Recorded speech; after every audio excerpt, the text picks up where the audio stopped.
सबसे पहले नजर डालते हैं जयपुर की टॉप 10 पर। प्रदेश में राज्यसभा की 3 सीट खाली होने के बाद कल तीनों सीटों के लिए 4 उम्मीदवारों के बीच मुकाबला है, जिसके लिए कल सुबह 9 बजे से शाम 4 बजे तक मतदान होगा और उसके बाद 5 बजे से राज्यसभा चुनाव के मतों की गणना की जाएगी। राज्यसभा चुनाव से पहले जयपुर के सीतापुर स्थित होटल में बीजेपी विधायकों की कैंप जारी है। गुरुवार को कैंप में आत्मनिर्भर भारत अभियान विषय पर सत्र हुआ, जिसे पार्टी के राष्ट्रीय महामंत्री मुरलीधर राव ने संबोधित किया। सत्र में चर्चा की गई कि आत्मनिर्भर भारत अभियान के तहत प्रावधान किए गए। चीन की ओर से भारतीय सेना हमले के बाद कांग्रेस केंद्र सरकार के खिलाफ आक्रामक मूड में है। आज दूसरे दिन भी कांग्रेस ने जयपुर में प्रेस कॉन्फ्रेंस कर सरकार से सवाल पूछे। इस दौरान कांग्रेस के राष्ट्रीय प्रवक्ता रणदीप सुरजेवाला और राष्ट्रीय संगठन महासचिव केसी वेणुगोपाल मीडिया से मुखातिब हुए। जयपुर में माध्यमिक शिक्षा बोर्ड की 12वीं की गणित की लंबित परीक्षा का आयोजन हुआ। शहर में कुल 597 परीक्षा केंद्र बनाए गए थे, जिसमें 40 उपकेंद्र बनाए गए। जयपुर एयरपोर्ट सर्विस क्वालिटी सर्वेक्षण के परिणामों में एक बार फिर से फिसड्डी साबित हुआ है। पिछले साल में दुनिया में अपनी धाक जमाने वाला जयपुर इंटरनेशनल एयरपोर्ट देश में 13वें पायदान पर पहुंच चुका है। जयपुर में 180 करोड़ रुपए की बैंक धोखाधड़ी के मामले में सीबीआई ने गुरुवार को राजस्थान और मध्य प्रदेश में छापेमारी की। सीबीआई ने मेसर्स इंडिसन्स एग्रो फूड्स कंपनी के 9 ठिकानों पर छापे मारे। जयपुर के हरमाड़ा इलाके में 2 ट्रकों में भिड़ंत हो गई। हादसा अजमेर दिल्ली हाईवे पर हुआ, जिसमें ट्रक का खलासी सलमान घायल हो गया, जबकि एक ट्रक ड्राइवर मौके से फरार हो गया। जयपुर में स्कूल संचालकों की ओर से वसूली की जा रही स्कूल की फीस के विरोध में विरोध जताया गया। पेरेंट्स वेलफेयर सोसाइटी के बैनर तले पेरेंट्स ने सीएम को ज्ञापन सौंपा। कोरोना वायरस से बचाव को लेकर प्रदेश में 21 से 30 जून तक शुरू होने वाले विशेष जन जागरूकता अभियान को लेकर डीआईपीआर आयुक्त महेंद्र सोनी एक्टिव मोड में है। आयुक्त महेंद्र सोनी ने प्रदेश के सभी 33 जिलों के जिला जनसंपर्क अधिकारियों से संवाद किया। 21 जून को देश भर में सूर्य ग्रहण रहेगा। सुबह करीब 10 बजे से दोपहर 2:45 बजे के बीच ग्रहण रहेगा। राजधानी जयपुर के तारामंडल स्थित कार्यालय में खगोलीय घटनाओं को दिखाने के लिए तैयारियां जोरों से चल रही हैं। और अब देखते हैं खबरें कोटा से। कोटा में एक बार फिर डॉक्टर सहित कोरोना के 2 नए मामले सामने आए हैं। विज्ञान नगर निवासी 49 साल के डॉक्टर कोरोना संक्रमित पाए गए हैं। इसके अलावा महावीर नगर निवासी 44 साल का एक शख्स पॉजिटिव मिला है। कोटा के एक अस्पताल में कोरोना संदिग्ध वार्ड में भर्ती एक महिला की मौत हो गई, जिसके बाद परिजनों ने अस्पताल प्रशासन पर लापरवाही का आरोप लगाया है। वहीं अस्पताल अधीक्षक ने आरोपों को निराधार बताया है। कोटा में भीषण गर्मी के चलते एमपीएस अस्पताल में आने वाले मरीजों को दोहरी परेशानियों का सामना करना पड़ रहा है। यहां मरीजों के लिए एसी कूलर तक नहीं है, यहां तक कि डॉक्टर्स वेंटिलेटर पर चल रहे मरीजों को देखने तक नहीं आते। कोटा के इटावा कस्बे में माध्यमिक शिक्षा बोर्ड की परीक्षाएं एक बार फिर शुरू हो गई है। इटावा में डिस्टेंस का पालन करते हुए 2 केंद्रों पर परीक्षा आयोजित हुई, जिसमें 77 स्टूडेंट ने हिस्सा लिया। कोटा जिले में माध्यमिक परीक्षा 12वीं बोर्ड की परीक्षाएं शुरू हो चुकी हैं। पहले दिन मैथ्स का पेपर हुआ और परीक्षा को लेकर बच्चों में काफी उत्साह है। कोटा में भी कांग्रेस कार्यकर्ताओं ने शहीद भारतीय सेना के जवानों को याद किया और नम आंखों से श्रद्धांजलि दी। कोटा में आबकारी विभाग की टीम ने अवैध शराब बिक्री के खिलाफ कार्रवाई की। विभाग ने अवैध शराब बिक्री के जुर्म में 4 युवकों को गिरफ्तार किया है। पेट्रोल डीजल के बढ़ते दामों ने कोचिंग सिटी कोटा का बजट बिगाड़ कर रख दिया है। स्थानीय लोगों सरकार से लगातार दामों में कटौती की मांग कर रहे हैं। कोटा जिले में टिड्डियों ने एक बार फिर किसानों पर हमला बोला है। टिड्डी दलों ने किसानों की सब्जी वाली फसलों को नुकसान पहुंचाया और फसल के पत्तों को चट कर दिया है। अब तीनों टिड्डी दल ने आपको बता दें कि अलग अलग दिशा में रुख किया है। कोटा झालावाड़ रोड स्थित जगपुरा इलाके में 5 फीट लंबा कोबरा निकलने से हड़कंप मच गया है। बाद में स्नैक कैचर गोविंद शर्मा ने उसे काफी मशक्कत के बाद काबू में किया और वन विभाग की निगरानी में ले जाकर उसे जंगल में छोड़ दिया। और अब देखते हैं खबरें उदयपुर की। राजस्थान सरकार ने 10वीं की किताब से भारत को विश्व गुरु और सोने की चिड़िया मानने वाले तथ्यों को हटा दिया है, जिसके बाद एक नया विवाद छिड़ गया है। 10वीं की किताब से न सिर्फ शीर्षक के लेखक से बिना अनुमति के तथ्यों को बदला गया, बल्कि वीर शिरोमणि महाराणा प्रताप के युद्ध इतिहास को भी संक्षिप्त कर दिया गया। कोरोना महामारी के बीच माध्यमिक शिक्षा बोर्ड की कक्षा 12वीं की परीक्षा आज फिर से शुरू हुई। उदयपुर के गोगुंदा के गर्ल्स सीनियर सेकेंडरी स्कूल परीक्षा केंद्र पर गणित का पेपर संपन्न हुआ। इस दौरान सोशल डिस्टेंस का विशेष ध्यान रखा गया।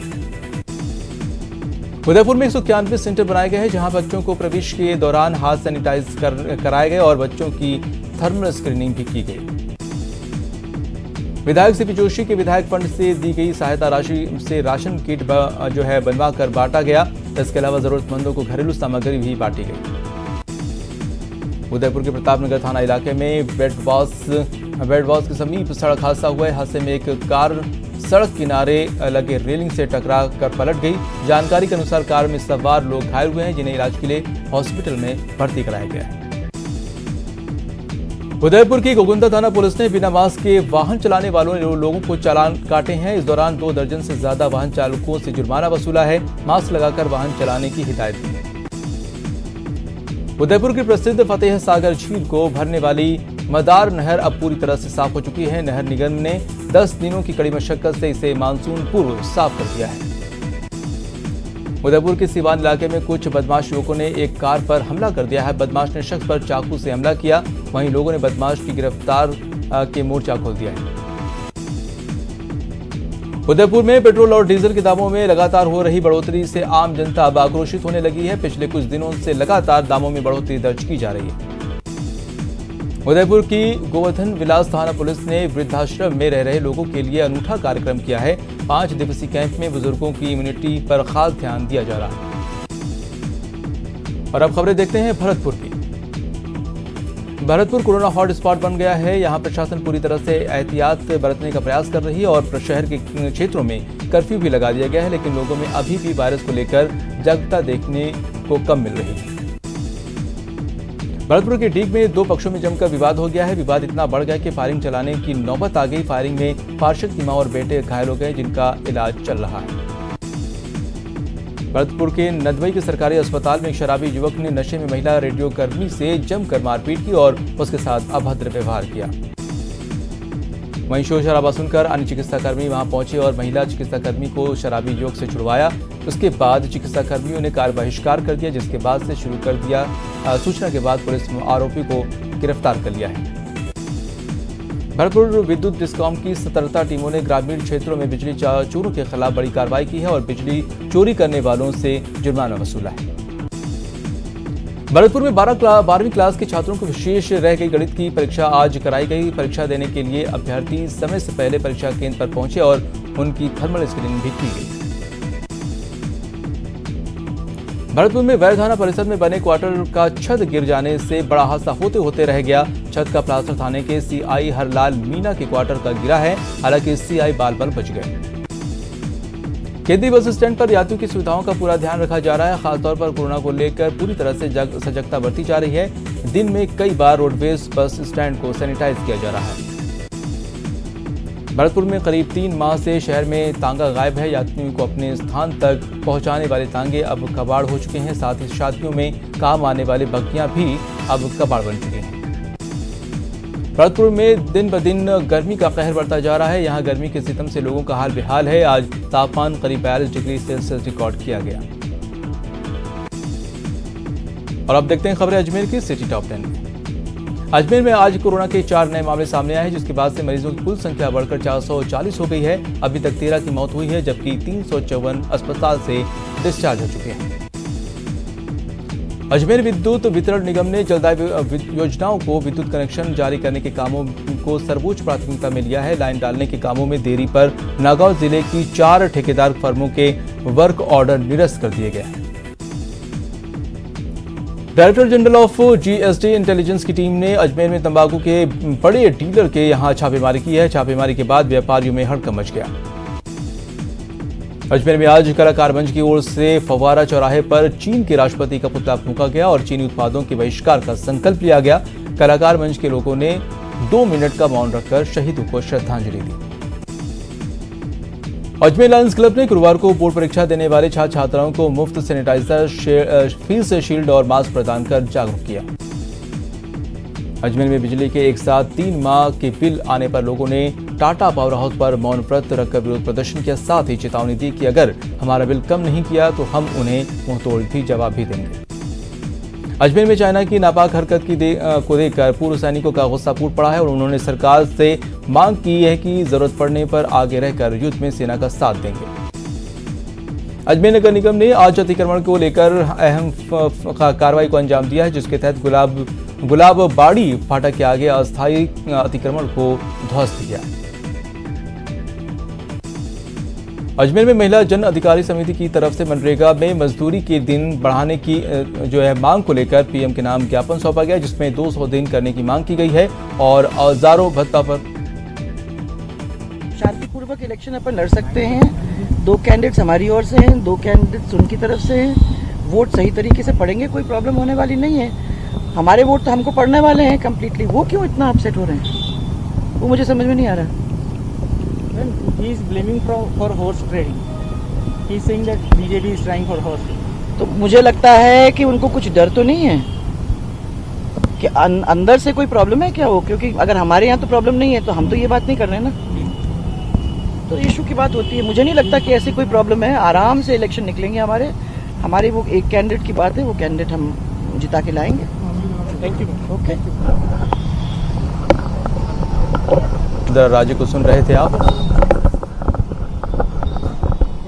बड़े हैप्पी हुए सारे, सबसे ज्यादा तो यही पीछे मेहनत करता है।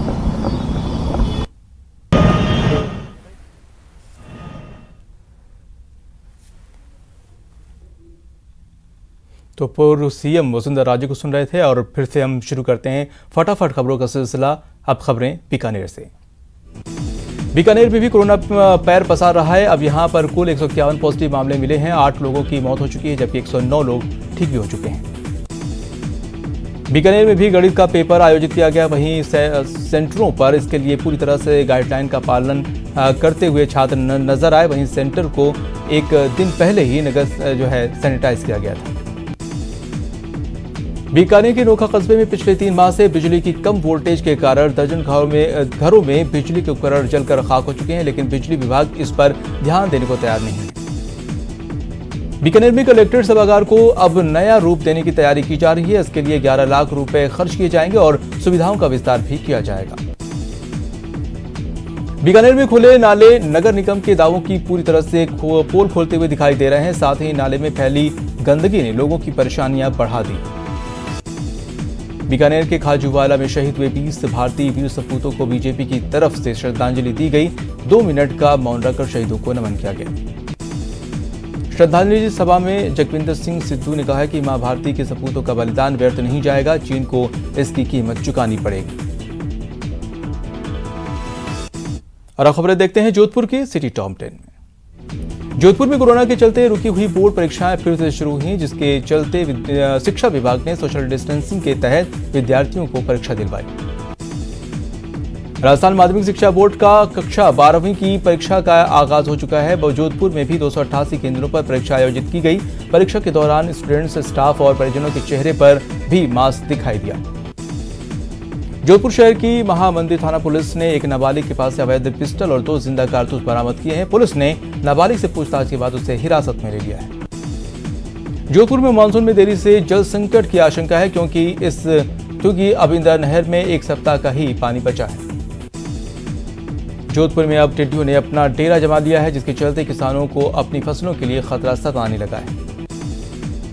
जोधपुर के बिजासनी गांव में मनरेगा कार्य में सरपंच पति और ग्राम सेवक की मिलीभगत से घोटाले का आरोप लगा है, जिसके चलते लोगों ने जिला कलेक्टर को ज्ञापन सौंपा है।